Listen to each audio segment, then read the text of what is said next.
Hi, I'm Will Webb, and this is Why You Should Watch. In today's episode, we're talking about Sion Sono's 2001 film, Suicide Club. As you might expect from the title, this is a very transgressive film with multiple content warnings around suicide, animal harm, and sexual assault, so please be aware of that going into this conversation. In this subversive Japanese horror, a mass teen suicide sparks a spate of copycat incidents as police and the audience work to untangle the possible motives behind these disparate events. Joining me for this conversation is Cassiah Joski-Jethi, a writer-director whose previous film, Catch a Butcher, was funded by BFI Network and played at a load of BAFTA qualifying festivals. Hi Cassia, how are you doing? Hi Will, thanks for having me. I'm good. How are you?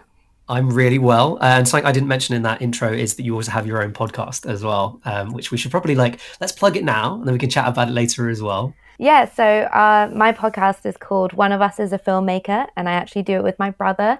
We get along like a house on fire, and we essentially just chat nonsense about our favourite nostalgic films. So that's, big franchises like Pirates of the Caribbean, but we're going to do episodes on like classics like George of the Jungle and, those films we watched when we were kids. George of the Jungle is like my go-to when someone says like, what's the film that really inspired you to be a filmmaker?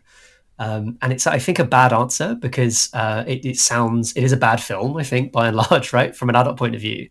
But I do have a distinct memory of it being the first time I realized that films didn't just like appear. Yeah. They were made by people. There's like a talking chimpanzee character in it, right? Mm-hmm. And I remember I would have been about 6 when it came out, and I was watching it like, monkeys don't do that. Yeah. So someone has taught that monkey to do that thing. And yeah, it was a super formative moment. I mentioned it in my NFTS interview and they did not get in. So that is really? maybe a good thing to not mention. I hate when people I have two lists of favourite films. So I have my favourite films, which are full of nostalgia, that are fun, and yes, objectively are probably not great films. And then I have my sort of more sophisticated group of favourite films, which Suicide Club probably falls under, I suppose. But they're all valid, like even bad films. If they get a kid who's 5 years old, I went to see it in the cinema when I was 5 on my birthday. If it gets me into wanting to tell stories, it's a valid film, it's done its job. I totally agree. And I also my whole philosophy about film criticism, as far as I can call myself a critic, is that we ought not to talk about watching good films. We ought to talk about watching films well, regardless of their quality. Like to think about them as attempts by people to tell a story or kind of like engage an audience, even if they suck, quite a lot of the stuff that I see does. I watched Ant-Man Quantumania the other day in the cinema, which was like just a completely sterile experience. Really rough. But it was, there was interesting failures in it, I would say. There were some interesting attempts to do things. There was some stuff I liked, very little, but it was there. You've chosen probably the most obscure film that anyone's chosen for this. I just want to give you like a round of applause for that. This film is only available in the UK on DVD, where secondhand copies at CEX currently sell for about 28 quid, which is an extortionate price for a DVD nowadays. And it's interesting, it's the first film from a director, Sion Sono, who is a very prolific Japanese director, made a number of very transgressive films. I think some of them actually kind of cross into like softcore porn kind of territory. He has also recently been accused of sexual misconduct, so we're probably not going to have any further films from him, at least not for a while. And it's interesting to go into this movie, kind of knowing that. I will have put a content warning on this podcast because there is a lot of stuff in this that is very transgressive, even 22 years after it originally came out. Right from the opening, which I think is like something that really bears a strong discussion. But what I wanted to start off with is just asking you how it came to be the case that you saw Suicide Club. So I was staying at my sister's flat in London this must have been 2014 or 2015, and she has an extensive cinema collection. If you went to both our houses, she looks much more than like a filmmaker than I do in terms of the stuff that she has. She has very obscure films, very international films. And I just said to her, I just want to watch something different, pick a film for me. And I think she recommended Suicide Club, and I was like, all right. So I know, and I watched it, and it was one of those films that just stuck with me. And I can't say, I don't think, again, like you were talking about whether it's a good film or not, I don't think I could quantify this film in that way. It's almost too simplistic, and I don't know if it's a good film. That's my honest answer. But is it a film that will stick with you and has a lot to unpack? I feel like Oh yeah, sometimes those are the more interesting films, it is. especially talking from like a filmmaking point of view. I often find that the films that really influence me are not films Mm-hmm. that I particularly love. Like the Mm-hmm. Gaspar Noé film Enter the Void is a film that I talk about constantly, kind of like in the context of my work. But actually, as a film itself, I don't really like it. I think there's plenty of stuff that's interesting in it, and I think this is absolutely like that. Mm-hmm. The opening, I think, is like fascinating, and it is extremely attention grabbing. Is probably the way I would describe the whole film. But it starts off with introducing this Yeah. mass suicide incident where 54 schoolgirls kind of all go and stand on a busy train platform. It's all shot very documentarian style. It's sort of like long lenses, shaky Mm-hmm. cameras.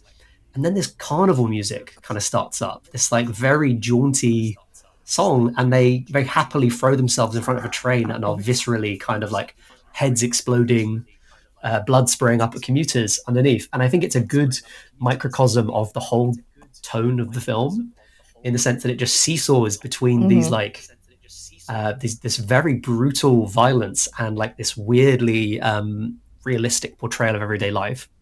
Yes. Yeah. I think the film is very unpredictable, and that's purposeful, I think, in terms of the overall theme and what Sion Sono is trying to say, but also his style constantly changes. So you have that opening, which is very documentary style. It's very handheld, very shaky, guerrilla shot feel. But then you suddenly go into these much more cinematic, slow shots after this main sequence, which is actually quite scary and tense and, very considered camera work. And throughout the whole film, it just changes styles between those two senses. Um, and I think the point is to keep you on edge and to say you don't know where this ride's going to take you. Yeah, absolutely. It's definitely like the reviews at the time, when you look at them, often said that the film feels uneven, and I think Mm-hmm. that is a deliberate choice.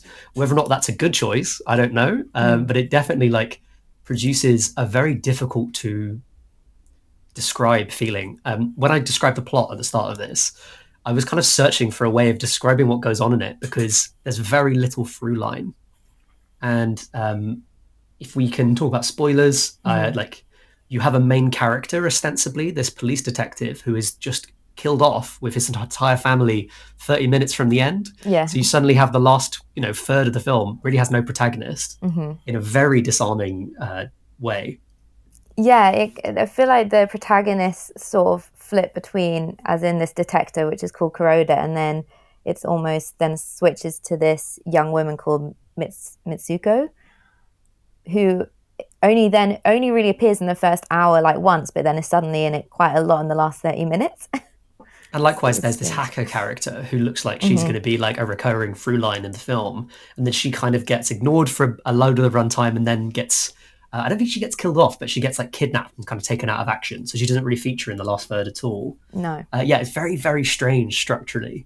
I do sometimes find that watching Japanese films, that I think there's a different cultural expectation about the shapes that story can take. Yeah. I often find myself thinking, cool, we're almost at the end of the movie, and then there's like an hour left of the film. Yeah. There's a Japanese trilogy of, I guess you would call them sci-fi films, that I really like, called 20th Century Boys, Mm-hmm. which were all released in the same year, like 3 months apart. It's a really cool idea of a way to release films.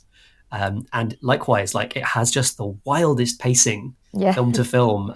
Sometimes it will spend like 40 minutes with this family and this guy like trying to learn how to play guitar after an apocalyptic invasion by aliens or something like that. Like very odd decisions about it. But this, even in the context of Japanese film, feels very strange. I would guess I would describe it as chaotic, and that's even Yeah. within the story itself, because there's a sense like one of the things that really drives that first half hour is like the police have this level of confusion about what's going on.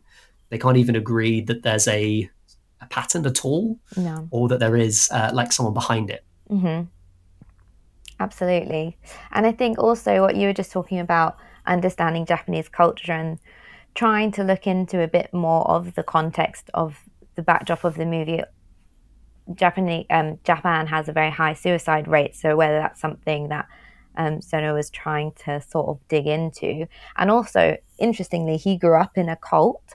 So I think this sense of, is there a cult behind this? Is this a fad? Is this, what's going on?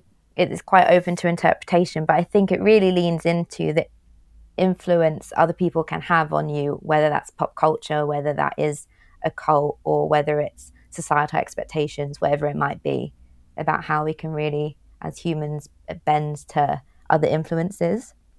Yeah, it's interesting. The cult angle is quite a fascinating one because it's sort of low level within the context of the story overall. Mm-hmm. It's one of those things where like you can tell the marketers of the film thought that was a good selling point for it because it's in all Yeah. the synopsises and stuff.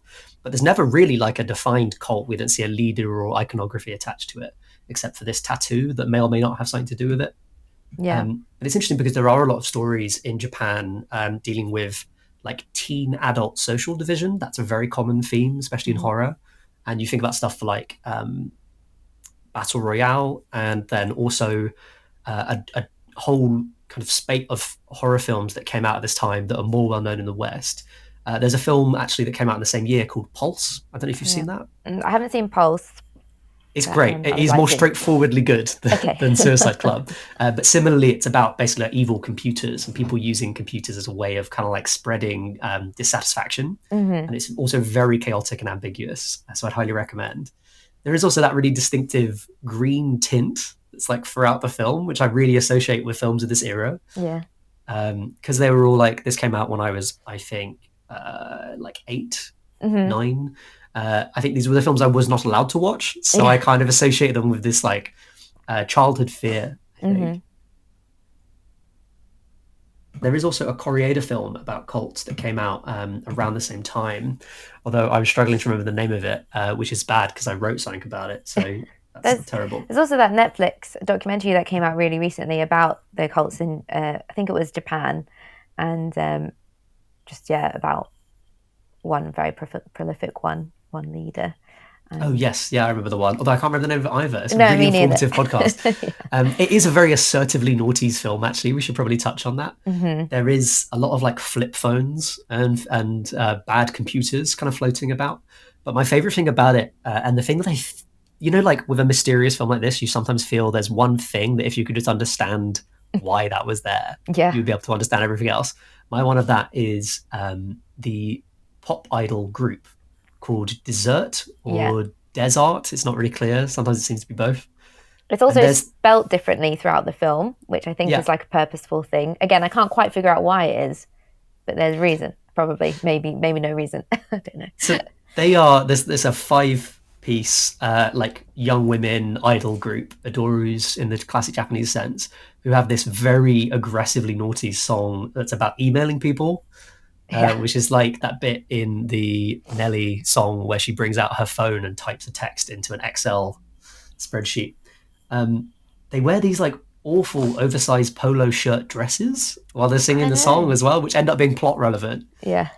And yeah, like they're fascinating because they recur throughout the film. Everyone seems to listen to them, like these nurses who kill themselves listen to them before they do it.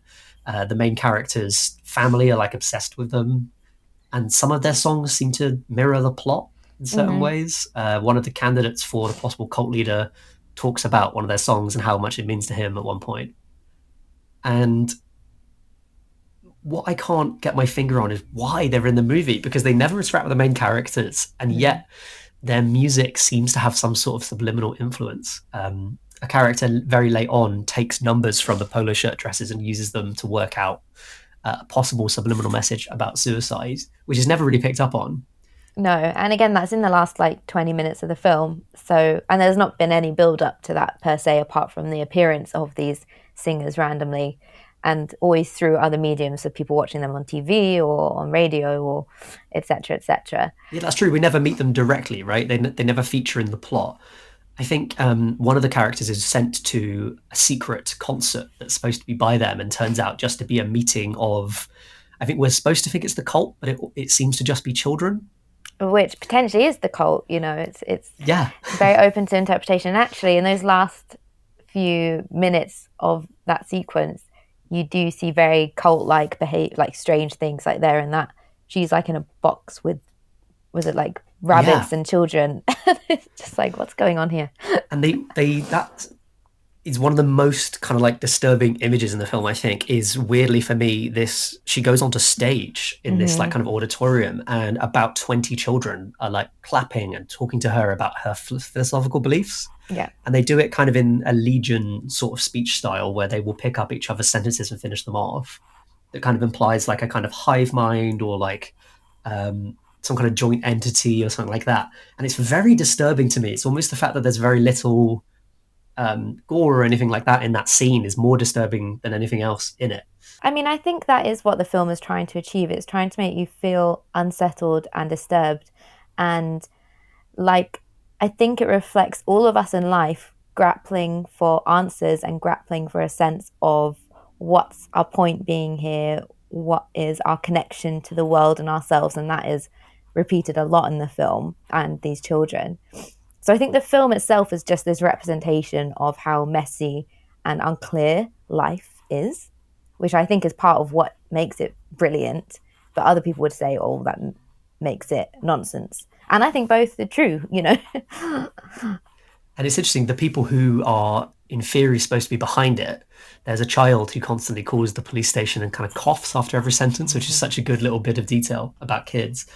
Um, they deny that there is anything behind it at all. Yeah. They say that it's just, people going along with it. And interestingly, the director did make a sequel Hmm. slash prequel. I don't know if you've seen that. I haven't seen it, but I know sort of where it takes place within the events of the girls' first suicide of the 54 schoolgirls. So I read the plot outline, and it's Hmm. supposed to be made to like clear up some of the elements of the plot, some of the ambiguities, and it does not at all, from my understanding. If anything, it complicates things and implies that most of what happens in the film is misunderstood by the characters in it, which, as you say, in a way, is sort of in line with those themes of communication and the failure to understand. Hmm. Um, I guess for me, like what I found really disturbing in terms of that uneven tone, maybe disturbing is the wrong term, disquieting, Hmm. is that those very ordinary moments are shot so realistically and portrayed like with realistic acting styles, and then the deaths of those characters, often in the same scene, are usually like played for laughs almost. Really, Like this, especially the woman when she's like chopping the thing, she chops her hand off, and that's such a terrible. It's like bright, like it's a not even bad blood red, prosthetic. bad Yeah, prosthetic, really weirdly colored red blood, and it's definitely not. You can tell it's not blood. Yeah, very sort of cheap tricks in terms of how they do these things.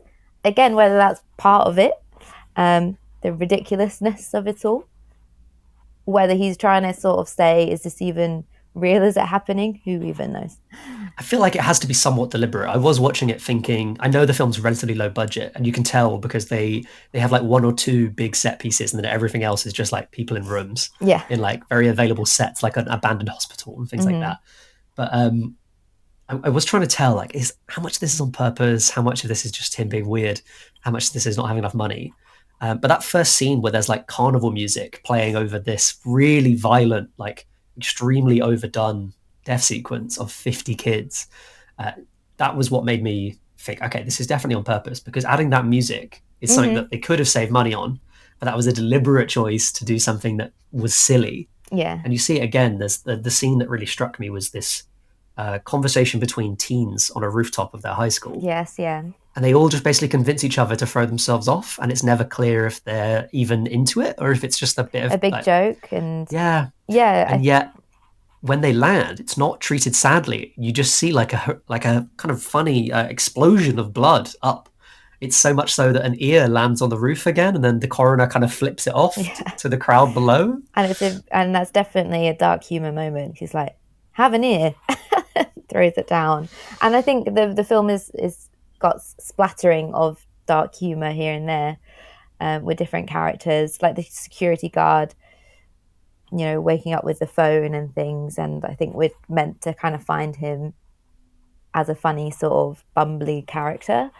Um, but then obviously he discovers the suicide. He watches one of the nurses kill herself, and then he turns around, and there's that jump scare where the two nurses appear in the dark after they're dead, and he's like, "Ugh."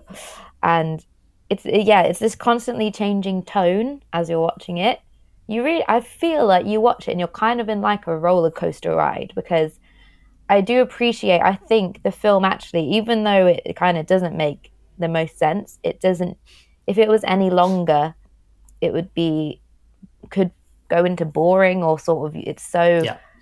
not going somewhere. You're just like, well, what's the point in watching it? But I think because it's short, you kind of just jump in, roll with it, and then get off the ride of watching it and be like, what the hell was that?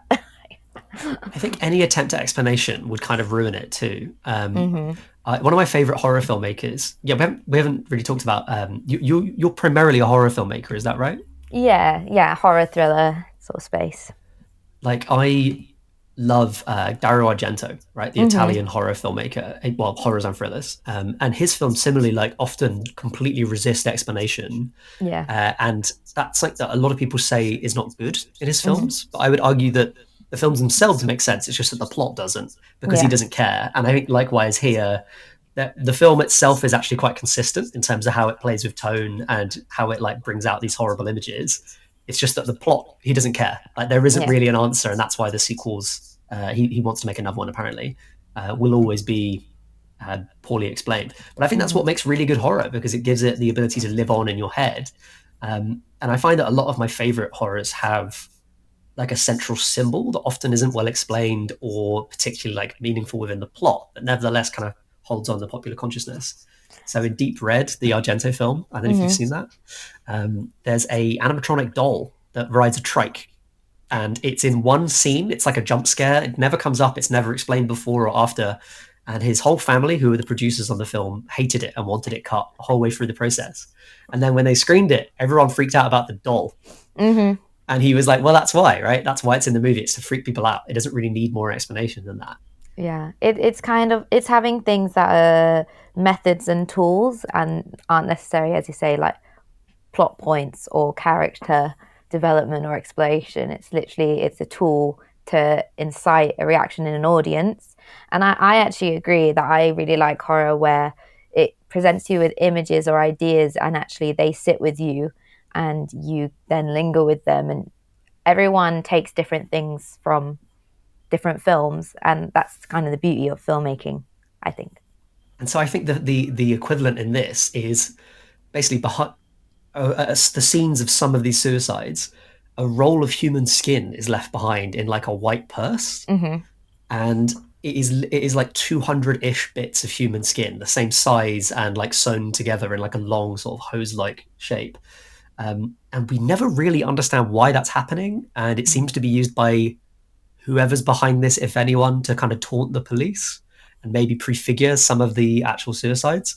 We do see it happening right at the end. They use was it a plane, one of those things Yeah. that cuts curls off wood, which is just like a horrible and absurd image. I don't think you could do that with human skin. Yeah. But that's the thing; like it invites you into this kind of nightmare space that doesn't really require or indeed like react well to explanation. Mm-hmm. That's the thing with this plot, is you can't try and think about it logically because it doesn't make sense. There are all these people that have killed themselves, yet they must have predetermined it if they have their roll of skin on this thing. So it can't just be just of the moment. But then you see characters seemingly do on the moment suicide. So yeah, you can't really try and logically compute the order of events. Um, and like we've said, the plot doesn't make sense, and I think that is purposeful. I mean, one of those little details in it that I think leads me towards that interpretation is that it constantly tells you the date. It Mm-hmm. makes sure that you have a very clear chronological timeline of when all this stuff is happening, Yeah. as if that helps, which it doesn't at all. It doesn't add anything to the film. And I think that's him kind of having fun. The the film actually that this reminded me of the most, here's another one for you. This is a recommendation. Mm-hmm. You probably haven't seen it because it's very, very rare in the UK. But Junji Ito, who's a mangaka, a Mm-hmm. manga maker, who is at, kind of in rising prominence. He had a Netflix anime adaptation this year. Oh, Yeah, what it's was it called called? Junji Ito's Nightmares or something like Oh that. yeah, yeah. No, I've watched Yeah. some of those. Mm-hmm. So he made a manga called Uzumaki Spiral, Mm-hmm. which is really popular in its um, manga form and is being adapted again in the next couple of years. I think Adult Swim are adapting it. Oh, cool. But it had a live action adaptation in the noughties that has this same kind of green tint and everything. And they compressed this, I think, 12 volume manga into a 2 hour film. And it doesn't make any sense. Like, it is I can imagine. meaningless, a lot of it. But what's great is that they kept all the imagery. So there are these really visceral and like disturbing images of spirals and people just doing things in a kind of nightmarish way. His films, his stories have that kind of nightmare logic in them, which I love. And yeah, I highly recommend it if you haven't seen it. Don't watch the Oh, trailer, right. which for some reason is edited exactly the same as the trailer for the 400 Blows, the original Oh, Francois Truffaut's film. Apparently on purpose. I have no idea why. I haven't been able just to is. find out that. I don't speak Japanese, so I haven't read any interviews. I mean, I love anime, so I'm very up for going to find different anime if that's out there, as well as I tend not to watch the live action remakes of the animes, but if there's a decent one, I might give it a go. You can see my Attack on Titan poster over here. Oh, cool! Yeah, yeah, yeah. I mean, calendar. I love I love a good anime. I feel like anime like I do about musicals. I'm consistently disappointed by it, but I like the idea. Oh yeah, I mean, there's plenty of ones that I do not connect with or like, but you just sometimes you find those ones and you're just like, oh my god, this is amazing, it's great, and you just fall in love Yeah, with it. I did that with Parasite, and I did that with there's actually these ones actually are the live action versions, but there's a anime called Gantz. Oh, I okay, I think it was haven't a seen manga that. first. Gantz is like a load of people die on like disparate times, just like accidents and stuff like that, and then they come back in a little room in like a high rise, and a guy who's like in a tank gives them like assignments to go and kill giant monsters who appear in bits of Japan. Oh, cool. And they can go back to their normal lives day to day otherwise, but they have to always go and do this thing with like these high tech weapons, and they get a score like an arcade Ah, game style score every time they do it. There's two live action movies which are a lot of fun. I don't think they're particularly good, but they have a lot of good ideas in them. There's a lot of like good visual sense. yeah, It has the normal kind of Netflix adaptation style problems like Death Note did, but it yeah, is an interesting idea. And I was also struck. I was reading critical reactions to this, yeah. and someone compared the ending of this to Neon Genesis Evangelion, Oh yeah, I've read um, that as well. because that the very final moment of the film, this person whose story you have been following for the last 20 minutes, we believe that she's been prepped to basically be part of this cult, and she enters with a load of other women into the same tube station that we see in the opening of the film. Yeah. And then she crosses eyes with a detective she knows, and she just doesn't do anything. She gets on the train and leaves. And Hmm. that is so wild, like such a wild way to finish your film with this completely inert image. Yeah, and I think there could be more that action is saying, because this idea of how you're I think what the encouragement of these suicides are from this cult or whoever it is this idea of who are you connected to, and if you're connected to the dead and then you die, you're more connected that way than necessarily than you're living. And I think in a way it's maybe her deciding not to die or commit suicide is stopping that connection, because the skin is all connected, and I think it's her skin's in there, but then she's not going to commit suicide, and whether that stops the chain, I don't know. This is me again making my own ideas from this very unclear and not specific plot or ending. But I think that's a great read, and I think if the film is about anything, it is about the connection kind of stuff. For what it's worth, like I feel like as a satire, it largely doesn't work because it is Yeah. too interested in its own weirdness, which I think Hmm. is so specific to what he thinks and feels that it doesn't really make it applicable. But No. that doesn't make it. That's not a problem. I don't Hmm. mind that it's in there, and I do like that the very light elements of satire that we see is basically like a large amount of the runtime is a load of old dudes in offices trying to work out what teens think. Yeah. And the only person who seems to be able to work it out is a teenager who has Hmm. just spontaneously worked it out. And it implies she even kind of understood what might happen before the attacks Everyone else. happened. So that's like this idea that adults don't understand teens kind of taken up to a million. Yeah, And absolutely. again, that's the thing that kind of reminds me of Battle Royale and also Akira to Hmm. some extent, because they also Yeah. have those themes of like teens are inexplicable. I love Battle Royale. That was Yeah, another option that I was going to suggest actually. if you thought I love Suicide Battle Club was Royale. too obscure, I was like, well, I'll suggest Battle Royale instead. Battle Royale's great. It also even has a sequel that isn't as good, that tries to explain it but doesn't do a very good job. I'm always How's that interested go? by Battle Royale because I think it's a really thematically and symbolically dense film. I find that every time I watch it, I feel completely differently about what the film's about or its focus. And differently Um, about the characters as well. I think yeah, in such a short amount of time, the characters are really well drawn, um, even when it plays on these stereotypes. And actually, I do think that is a strength of Suicide Club as well, is even though I feel like the whole film is just are just fleeting moments with yeah, characters, or we're just seeing fleeting moments of other things. You know how documentary style. There's just a scene where the detectives on a tube or a train, and there's just purposeful close-ups of other people looking kind of depressed or distracted or anxious. Um, and that's why the whole film, as I said, just feels like these images of fleeting moments that just pass and kind of the fragility of life, I suppose. But I think his performance is actually really strong and rooted. Kuroda's. Yeah, Yeah, yeah, the main detective. His performance is actually very rooted in reality, and I actually, even though it's very out of the blue that he gets that phone call when his family have just died and he's listening, and the kid's talking to him, and then he calls him, you know, your scum of the earth, to the detective, and he's like crying.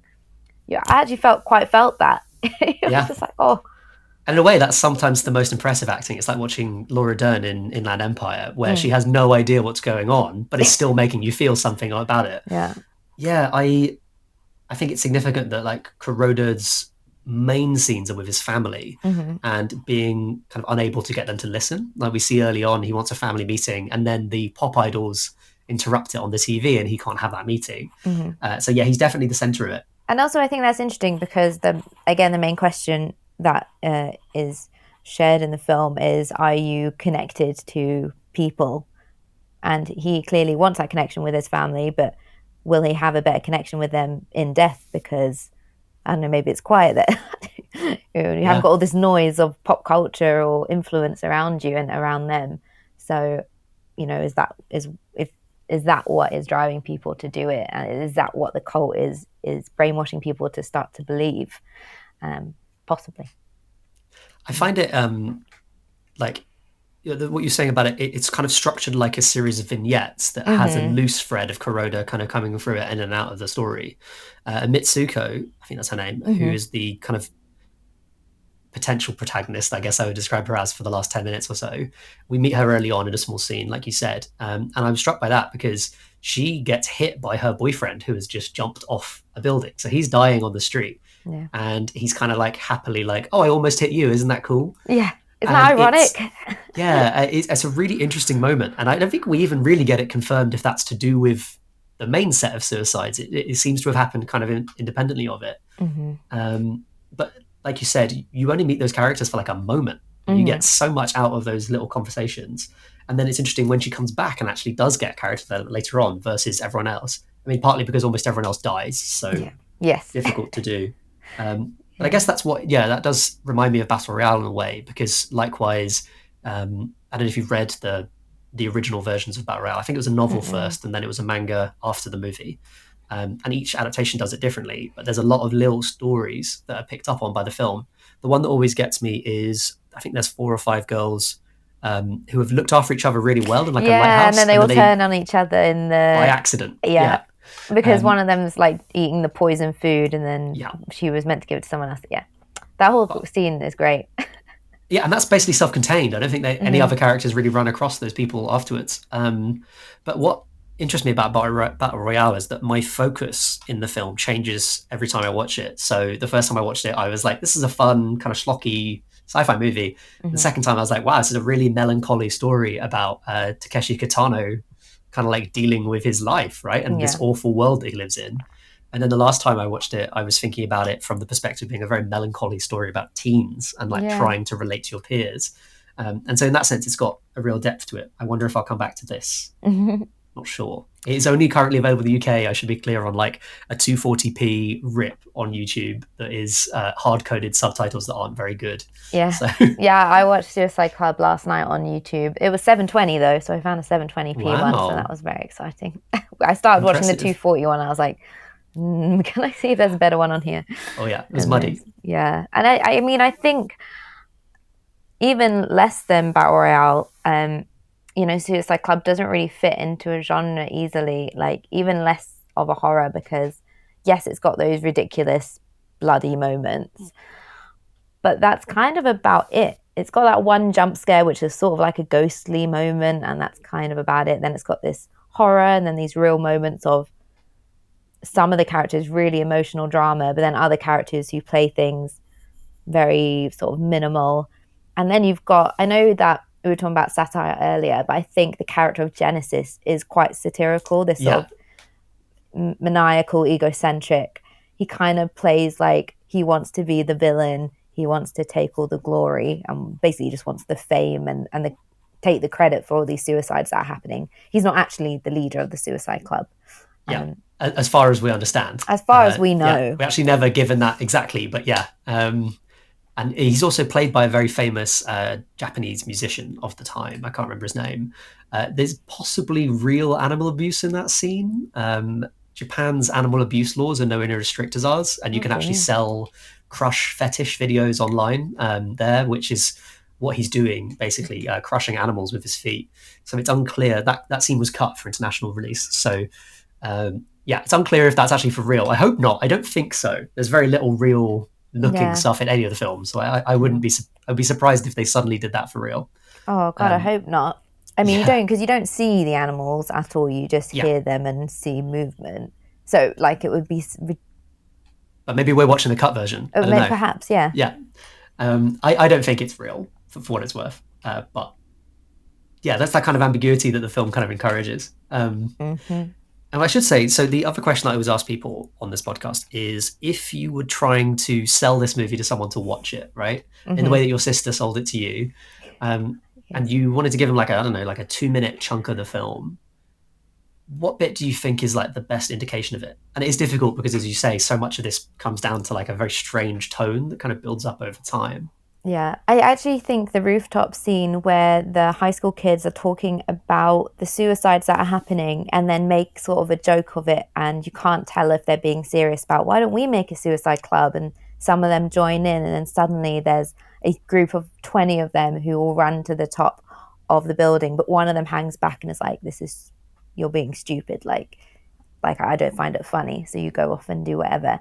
And then they end up jumping, but then three of them hang back and don't do it, and then one of them gets pushed off by another one who's like, we have to do it, and there's another one left up there. But then another group of teachers and other students run to them and are like, what the hell are you doing? And I I feel like that's a good representation of the film overall, is and kind of what it's trying to say about people easily being influenced or indoctrinated, or things not having a logical explanation, like these teenagers just deciding to do this, but then the fractions between them, and then obviously other people realizing that's not safe, what are you doing? um yeah. That is a fab scene. Yeah, it's a great choice, and I think it's also maybe the most like self-contained bit of Mm, storytelling in the film, yeah. and it's also a bit more reserved than the opening with the train, which I think is another good example, but is very cartoonish in terms of its violence. It's just in terms of the violence, it's kind of interesting because there are those very schlocky, clearly fake, over the top moments, um, that are obviously extremely serious in terms of what it is actually suggesting people are doing. But then there are other moments of violence which they he kind of hides, which I find is again that it's predictable in its unpredictability, in the fact because there's a really horrible scene in that same place where he keeps the animals, where one of them is raping and murdering a girl, but it's all under a sheet and you actually don't see any of it. Um, and I'm very glad that they don't do any gratuitous showing of anything. But I'm surprised by the filmmaker that the fact that he made the choice not to. Yeah, But again, I absolutely. think it's that thing of keeping you on your toes, I suppose. You don't know what's going to happen moment to moment, even down to like the level of violence that's portrayed. And just immediately before that, those girls are kidnapped and they put a sheet around their heads and pull them back, which is probably the most visceral bit of violence in it, I think. Yeah. It's interesting that despite the gore levels, almost all of the violence in the film is self-inflicted, just inherently through the premise. But that's one of the very few bits that isn't. And I think that does make it stand out as well. As you say, it's like very destabilizing to reveal the main villain 30 minutes from the end, and then about 8 minutes later reveal that he's not the main villain. Yeah. And there is no villain, maybe. It's just like a very strange and difficult thing to do. But yeah, that scene with the rooftop is great. And one of the things that really strikes me about it is you were mentioning like genre. It's hard to pin this down in a genre. I've seen it called a horror, which, as you say, I think structurally is not true, because I don't think it has the kind of build up. I've seen it called a psychological thriller, which I think is also not true because there isn't really enough realism in the writing to do that. I've seen it called a supernatural thriller, which I think is up for interpretation because I don't know that there's anything clearly supernatural going on. And weirdly, like I keep going back to that old way of referring to, before thrillers really existed, suspense films, as they used to call them, like the Hitchcock stuff, because that is the only tone that's consistent is suspense. And that rooftop sequence is a really good example of it. The thing that strikes me about it is that those kids, as they get up onto the side of the roof and then eventually go, the whole way through it, you're unclear how much they're joking with each other. And they seem to be unclear about how much they're joking with each other too. One of them says, wait, are we really doing this? And the other one says, yeah, of course, but then laughs. Yeah, exactly. And that's the moment before they jump. So it's very unclear what will happen. And I guess the film is often, because it's keeping you on the back foot, is pushing you to think, how far are they going to go with this? And there are kids, like really young kids, at the center of the film's worst moments near the end. So basically, they will go as far as they want. And they really do. It's very intense. It is. Like, definitely out of all the films I've seen in my life, this one really has just stuck with me for these how many years since I've seen it. And actually, I hadn't rewatched it since I first saw it. So I watched it back in 2013 or 2014, and then I watched it again last night. And I still had very similar sort of visceral reaction to it. Just like, oh my gosh, this is intense. And like you say, well, like I said, you do feel like you're on some sort of roller coaster ride, but you can't see where you're going or why this is happening. You kind of surrender to it. Do you think it's influenced your filmmaking at all? Like, is it a touchstone that you could kind of talk to other people about?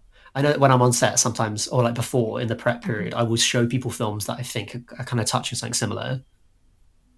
I think perhaps certain elements of it, because it is such a film which is made up of these tableaus or vignettes where it is bitty, there may be certain sequences or scenarios that I would reference. So for example, I'm actually working on a feature which is about these girls in detention, and it turns into this sort of battle royale situation.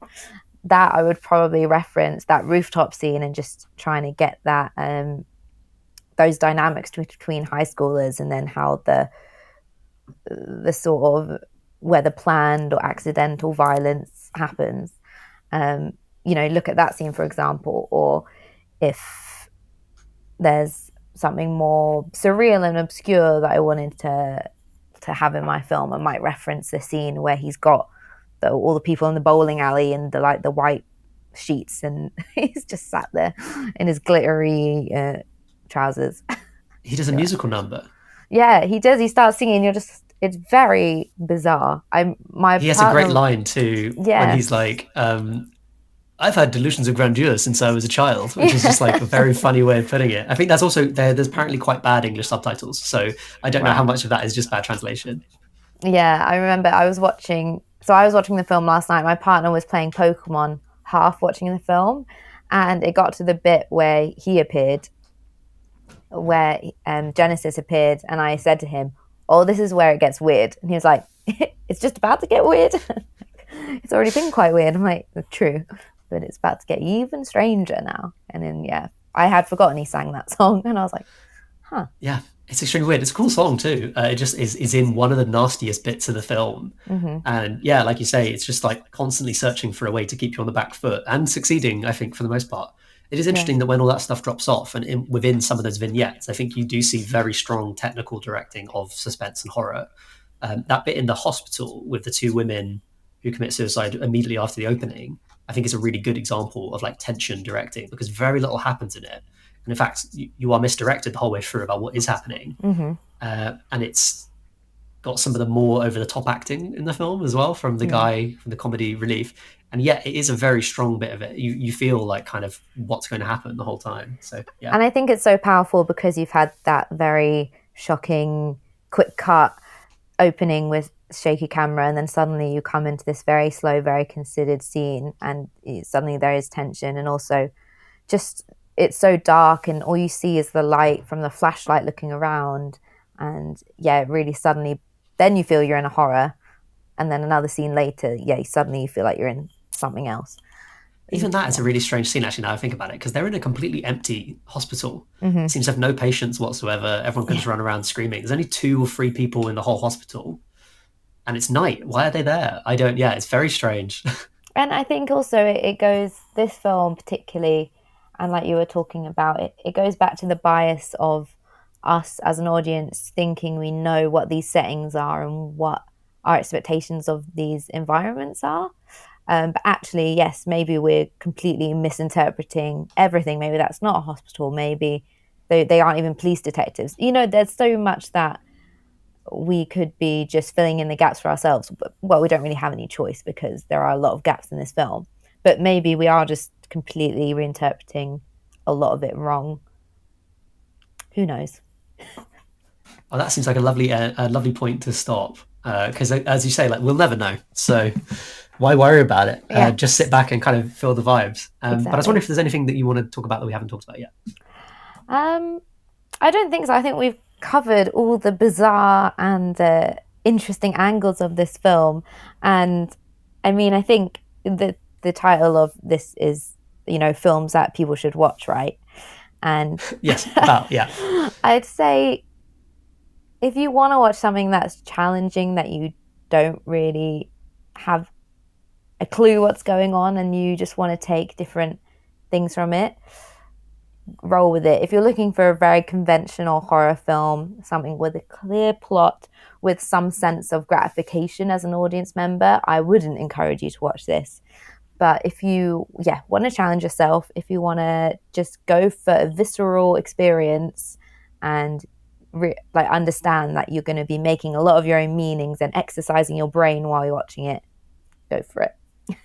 I agree. And I mean, if you want a straightforward horror film from Japan in this time period, it's like the heyday of Japanese horror. So there's plenty of choices. Like The Ring, Audition, stuff like that. Yeah, and if you want something ambiguous and good, unambiguously good, Pulse is very good. So I highly recommend that. There's even like a lot of Korean films from around the same period as well. So there's plenty of options. But there is something singular about it. Like, as you say, the name of the podcast or the name of the series is Why You Should Watch. And guests do tend to pick stuff they like, which I think makes sense. But I've always said to people, like, it doesn't have to be good. It just has to be interesting. Yeah. And I think this film is undeniably interesting, if very confusing. Oh, yes. Cassia, thanks so much for chatting. Is there anything else you want to plug? I don't think so. I think if you want to check out some 90s nostalgic movie podcasting, check out One of Us as a filmmaker. But otherwise, everyone have a great day and just enjoy your life and find that connectivity wherever you can. It's a nice sunny day today. It's a good day to sit inside and watch this grim Japanese horror film. Yeah, exactly. Why not? Thanks so much, Cassia. Thank you.